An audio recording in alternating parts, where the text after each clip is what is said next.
Subscribe now and press the bell icon. Never miss an update. Bismillahirrahmanirrahim and Assalamu alaikum to all of my students and welcome to Qamar Educare. Today's topic is 12 tenses of English language. As you know very well, there are 3 tenses: present, past and future tense.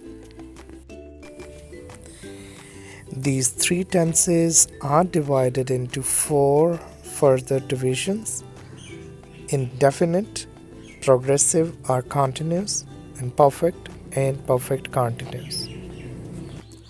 So we can say there are 12 tenses, like past has 4 kinds, present has 4 kinds, and future has 4 kinds. Then altogether there are 12 tenses. And another way we can say 3 indefinites, 3 continuous, 3 perfect, and 3 perfect continuous tenses. Okay, before going into detail, let me tell you there are some important things. There are 4 important things like subject, verb, object, and helping verb. Okay, let me explain them one by one. Number 1, subject. A subject is a part of sentence that contains the person or thing performing the action in a sentence. For example, I, we, you, they, he, she, it, or any noun. These all are called subjects.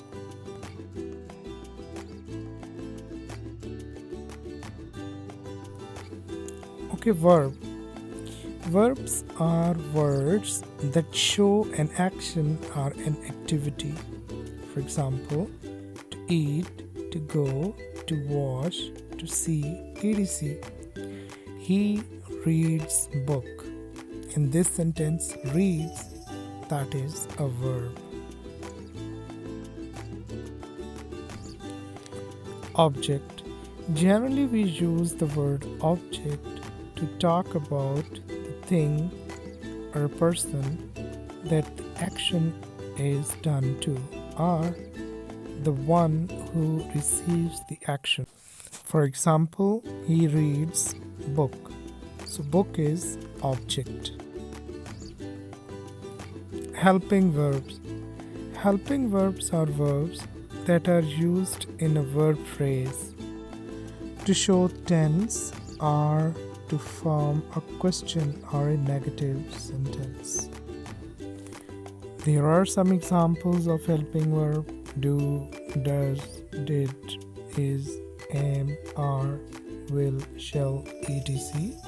These all are helping verbs.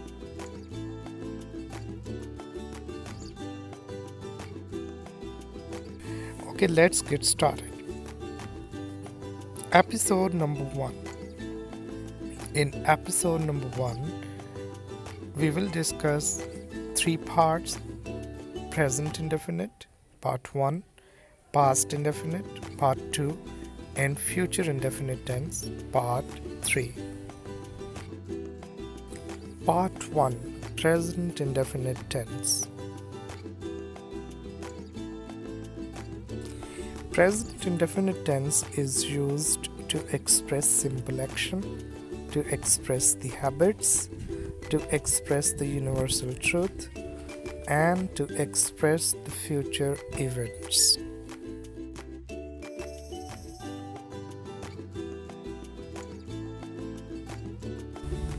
Okay, there are some examples of to express simple action. You tell a story, she cooks the food, they sit in the garden. To express habit, for example, he only eats fish, he goes to school at 10 a.m. And in universal truth, God is great, man is mortal. To express future event, the next train arrives at 9 a.m. The bus leaves at 6 a.m. Okay, now helping verbs. In present indefinite tense, we use do and does helping verb. Do is used with I, we, you, they, or any plural noun, and does is used with he, she, it, or any singular noun.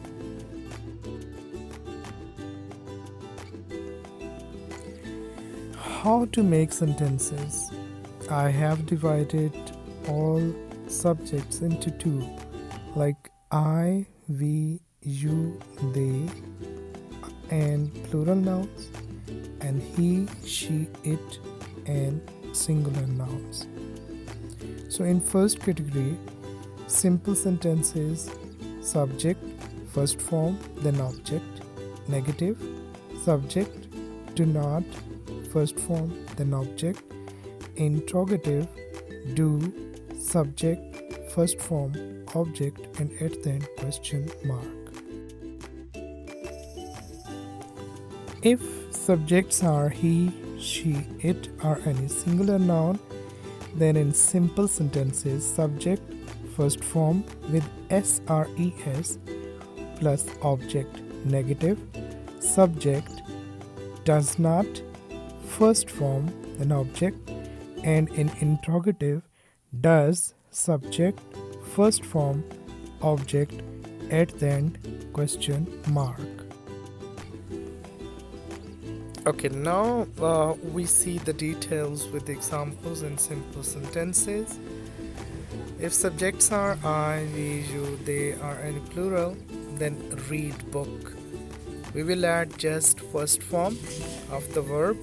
And if subjects are he, she, it, or any singular noun, then reads book, then means we will add s or es with first form of the verb.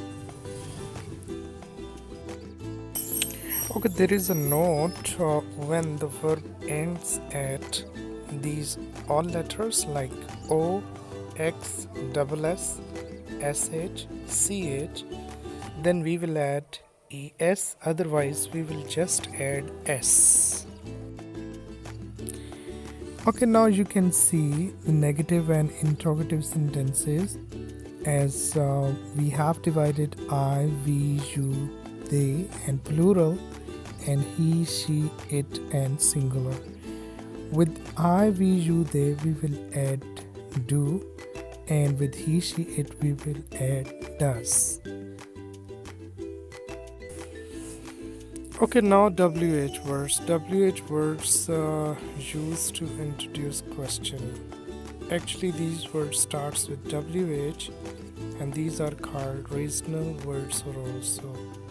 For making WH words question, we will put WH at the start, then do, does, then subject, then first form, and then object. At the end, there will be question mark.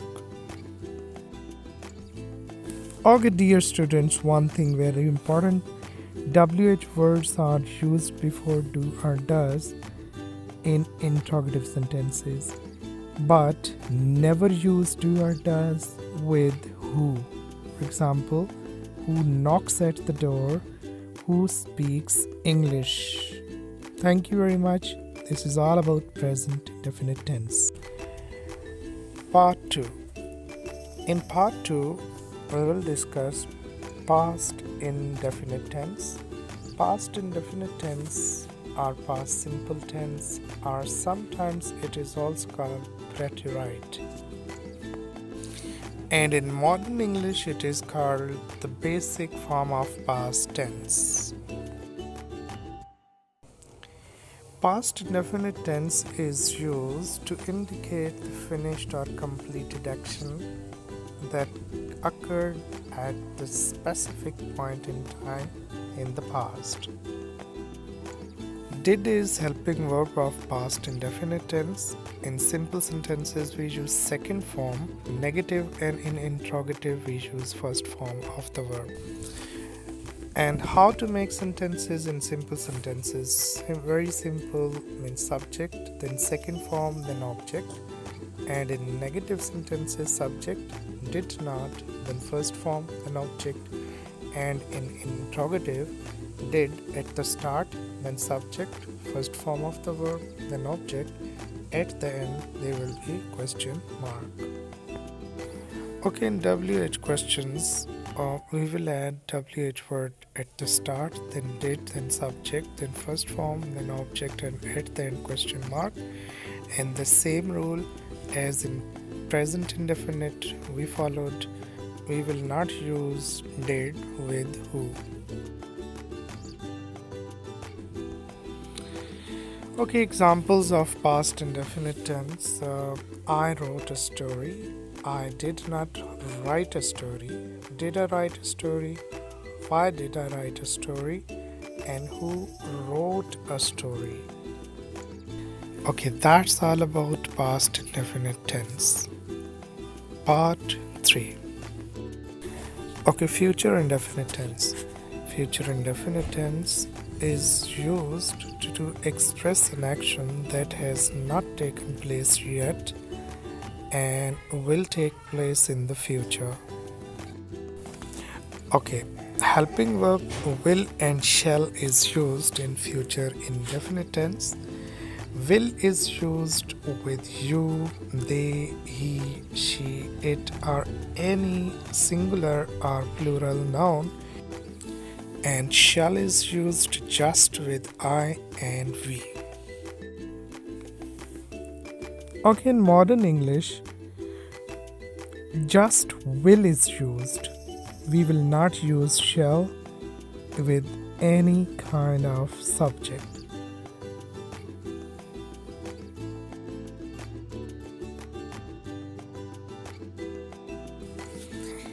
Okay, there is another important thing in future indefinite tense, mean will and shall helping verb will be changed when there is an emphatic sentence or sound stronger sentence.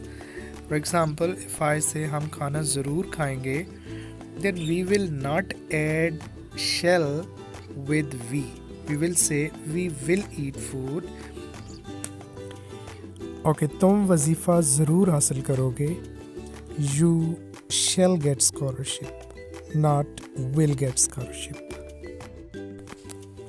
Thank you very much to all of you. This is episode number 1.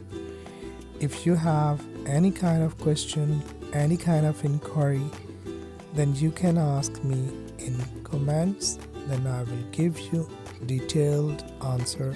Thank you to all of you.